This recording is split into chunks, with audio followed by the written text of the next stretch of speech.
প্রিয় দর্শক, আসসালামু আলাইকুম। আজকের এই এপিসোডে আমি শিশু উপদেষ্টা হিসেবে পরিচিত আসিফ মাহমুদ সজীব ভুঁইয়া এবং তার বাবা সম্পর্কে কিছু কথা বলতে চাই। প্রিয় দর্শক, আপনারা জানেন যে এই শিশু উপদেষ্টা আসিফ মাহমুদ সজীব ভুঁইয়া তিনি একই সাথে সরকারের একজন উপদেষ্টা, আবার একটি রাজনৈতিক দলের অন্যতম একজন নীতি নির্ধারক। তিনি মুখে যতই অস্বীকার করেন না কেন যে তিনি জাতীয় নাগরিক পার্টি বা এনসিপির কেউ না, কিন্তু আমরা দেখেছি যে তিনি কিভাবে রাতের আধারে মুখে একটি মাস্ক পরে এনসিপির একটি অনুষ্ঠানে যোগ দিয়েছিলেন। এবং গতকালকেও কিন্তু আমরা দেখতে পেলাম যে এনসিপির প্রতি তার যে ভালোবাসা, এবং যেই ছবিটি ভাইরাল হয়েছে গতকাল, আপনারা নিশ্চয়ই সেটি দেখেছেন, যে তিনি ওই স্বরাষ্ট্র উপদেষ্টা জনাব জাহাঙ্গীর তার সাথে বসে তিনি এনসিপির যে গোপালগঞ্জের সমাবেশ, সেই সমাবেশটির যে অবস্থা সেটা তিনি পর্যবেক্ষণ করছিলেন। অথচ এখানে কিন্তু শুধুমাত্র স্বরাষ্ট্র উপদেষ্টা যিনি, তারই কিন্তু এটি দেখাশোনা করার কথা ছিল। অর্থাৎ একটা অনধিকার চর্চা আমরা দেখতে পেলাম আসিফ মাহমুদ সজীব ভুঁইয়ার কাছ থেকে, কারণ তিনি ক্রীড়া মন্ত্রণালয় বা স্থানীয় সরকার মন্ত্রণালয়ের দায়িত্বে রয়েছেন। অর্থাৎ কোনোভাবেই কিন্তু এটা স্বরাষ্ট্র মন্ত্রণালয়ের সাথে সম্পর্কিত নয়। তা সত্ত্বেও যেহেতু এটি এনসিপির একটি সমাবেশ ছিল, গোপালগঞ্জের মতো একটি জায়গায় সমাবেশ ছিল, এবং সেখানে নানা ধরনের অঘটন ঘটেছিল, তো সেখানে স্বরাষ্ট্র উপদেষ্টার পাশাপাশি অনধিকার চর্চা করে এনসিপির প্রতি তার যে নিজের ভালোবাসা সেটার বহিঃপ্রকাশ ঘটালেন আসিফ মাহমুদ সজীব ভুঁইয়া, এবং তিনিও দেখা গেল স্বরাষ্ট্র উপদেষ্টার সাথে পাশাপাশি বসে অবস্থার তিনি একটি পর্যবেক্ষণ করছিলেন।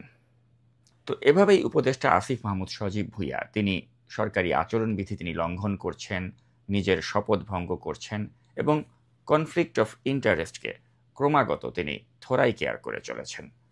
এবং উপদেষ্টা হওয়ার পর থেকেই কিন্তু তার বিরুদ্ধে অভিযোগের কোনো সীমা বা পরিসীমা নেই। তিনি নিজে যেমন ধান্দাবাজ, তার চেয়েও কিন্তু অনেক বড় ধান্দাবাজ হিসেবে আমাদের সামনে ধরা দিয়েছেন তার পিতা বিল্লাল হোসেন। আপনারা হয়তো জানেন যে গত ৪ জুলাই কুমিল্লার মুরাদনগরে ২ সন্তান সহ একজন নারীকে কুপিয়ে এবং পিটিয়ে হত্যা করা হয়, এবং সেই হত্যা মামলার প্রধান আসামি আকুবপুর ইউনিয়ন পরিষদের চেয়ারম্যান শিমুল বিল্লাহকে এতদিন পার হয়ে গেলেও কিন্তু পুলিশ গ্রেপ্তার করতে পারছিল না। এবং অবশেষে গতকাল আমরা জানতে পারলাম যে এই ব্যক্তিকে গ্রেপ্তার করা যাচ্ছে না, কারণ তিনি উপদেষ্টা আসিফ মাহমুদ সজীব ভুঁইয়ার বাবা বিল্লাল হোসেনের শেল্টারে আছেন, এবং আসিফের বাবা বিল্লালের সাথে এই শিমুল চেয়ারম্যানের একটি ছবিও কিন্তু ইতিমধ্যে সামাজিক যোগাযোগ মাধ্যমে ভাইরাল হয়েছে। এবং আসিফ মাহমুদ সজীব ভুঁইয়ার বাবার কিন্তু অপকর্মের এখানেই শেষ নয়। তার বাবাকে আমরা দেখেছিলাম শিক্ষা মন্ত্রণালয় সহ নানা জায়গায় তদবির করতে, এবং আমি কিন্তু এ সংক্রান্ত একটি ভিডিও ক্লিপও কয়েকদিন আগে প্রচার করেছিলাম, যেখানে দেখা যাচ্ছিল যে তিনি তদবির করতে শিক্ষা মন্ত্রণালয়ে তিনি ধর্ণা দিয়েছেন। এবং গত এপ্রিলেই কিন্তু তার এই ধান্দাবাজ বাবার ঠিকাদারি লাইসেন্স বাগিয়ে নিতে গিয়েও এক ধরনের সমালোচনার সৃষ্টি হয়, এবং তখন সেই যাত্রায় বাবার ভুলের জন্য দেশবাসীর কাছে ক্ষমাও চেয়েছিলেন আসিফ মাহমুদ, এবং এর পরিপ্রেক্ষিতেই কিন্তু তিনি এই ঘটনাকে ধামাচাপা দিতে সক্ষম হয়েছিলেন।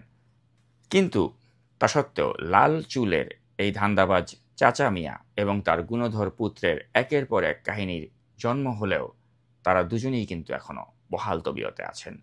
তো এই জমিদারের নাতি আসিফ মাহমুদ সজীব ভুঁইয়া উত্তরবঙ্গে কম্বল বিতরণ করতে গিয়ে ৬ দিনে ২৮ বার হেলিকপ্টারে চড়ে একটি রেকর্ড গড়েছিলেন। দুর্নীতির দায়ে তার সাবেক এপিএসকে দুদকে জিজ্ঞাসাবাদ করা হয়েছে। তার বিরুদ্ধে এসেছে গাজীপুর সিটি কর্পোরেশনে ২০ কোটি টাকার ঘুষ লেনদেনের এবং বদলি প্রক্রিয়াতে হস্তক্ষেপের অভিযোগ। তার তদবিরের ফলেই হিজবুত তাহরিরের সাথে সম্পৃক্ততার অভিযোগে বিতর্কিত প্রশাসক এজাজ সিটি কর্পোরেশনে প্রশাসক হিসেবে নিয়োগ পান। তার ঔদ্ধত্য এবং তার যে একটা কেয়ারলেস অ্যাটিটিউড বা ছাপরি মার্কা ব্যবহার, সেটির দৃষ্টান্ত কিন্তু তিনি প্রতিটি পদে পদে রেখে চলেছেন। তিনি যখন এয়ারপোর্টে গুলির ম্যাগাজিন নিয়ে ধরা খান, অথবা তিনি যখন ফর্মাল একটি মিটিংয়ে স্যুটের সাথে ইনফর্মালি ক্যাজুয়াল আউটফিটে কেটস পরে হাজির হন, তখনই কিন্তু আমরা তার এই ছাপরি স্বভাব বা কেয়ারলেস অ্যাটিটিউড বা ঔদ্ধত্যের বহিঃপ্রকাশ দেখতে পাই। কিন্তু তা সত্ত্বেও প্রিয় দর্শক, মনে রাখতে হবে তিনি হচ্ছেন ডক্টর ইউনূসের নিয়োগকর্তা। তাই তার ৭ খুন মাপ, এবং তাকে আসলে আমরা যাই বলি না কেন, দিন শেষে তার কিছুই হবে না। এটাই হচ্ছে নতুন বাংলাদেশ, নতুন বন্দোবস্ত। ওয়েলকাম টু দ্য নতুন বন্দোবস্ত।